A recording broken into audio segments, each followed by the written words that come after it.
What's up, guys? Christian 360 Fit back again with my trusty sidekick here, Greg. We are going to be demonstrating today our kettlebell pull-through technique and what not to do. So the big mistakes that I see commonly is when we set up is a lot of swinging of the hips. Number one, they're way too piped up. Number two, we're working way too much lower body emphasis here. Within the pull-through itself, we want to focus a lot more of our obliques and then what we're doing with our upper torso as opposed to the lower. So he's going to really want to then trap his hips in position, focus on just the chest facing the weight, so about 45 degrees in, then we pull it out till we extend that arm.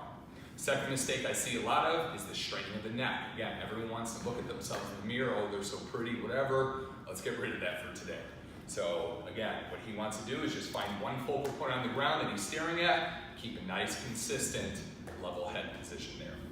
Number three that I see is a lot of the picking up of the weight and then the alligator arms. This isn't a lift in a row, this is a pull-through dragging technique here. So number one, we don't want to pick it up and carry it over. Number two, we don't want to shorten the actual range of motion. We want to extend to be able to lock that arm away from the body, so every time we really have to maximize range of motion. The final one, number four, is going to be opposite hand, grabbing it and then trying to carry it over.